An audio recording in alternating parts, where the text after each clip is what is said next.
అమరావతిలో రాజధాని నిర్మిస్తామని వైసీపీ నేతలు ఊహించలేదని, ఇప్పుడు నిర్మాణాలు చేస్తూ ఉంటే పనిగట్టుకుని ధరలపై దుష్ప్రచారం చేస్తున్నారని మంత్రి నారాయణ మండిపడ్డారు.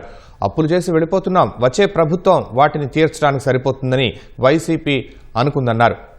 ప్రధాని మోదీ ముఖ్యమంత్రి చంద్రబాబు మాట్లాడి 15,000 కోట్లు రాజధాని నిర్మాణానికి మంజూరు చేయించారని, మరో 11,000 కోట్లు హడ్కో నుంచి రుణం తెచ్చారని వివరించారు. కాకినాడ కలెక్టరేట్లో జిల్లా సమీక్షా సమావేశానికి హాజరైన నారాయణ రాజధాని రుణాలు తిరిగి చెల్లించేందుకు పైసా కూడా ప్రజల పన్నులు ఖర్చు చేయబోమని పునరుద్ఘాటించారు. ఐకానిక్ భవన్కి ఏదైనా కొద్దిగా నార్మల్ దానికంటే ఖర్చు ఎక్కువ అవుతుందండి.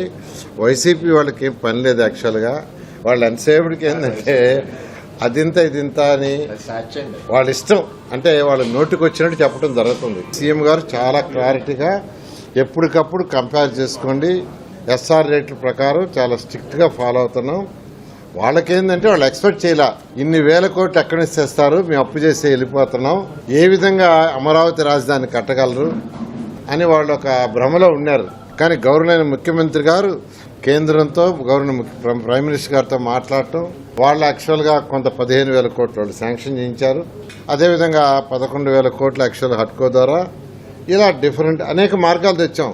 అయితే ఇది కూడా ప్రచారం చేస్తున్నారు, చేసే అప్పులు అమరావతి రాజధానిలో ఉండే ల్యాండ్స్ మిగిలిన ల్యాండ్సే రీపే చేస్తాయి.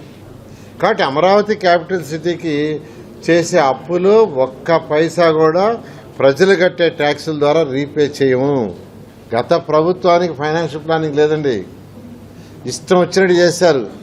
నా డిపార్ట్మెంటే తీసుకుంటే 3,000 కోట్లు మళ్లిస్తే ఈ ప్రభుత్వం వచ్చిన తర్వాత 1,800 బ్యాక్ ఇచ్చారు.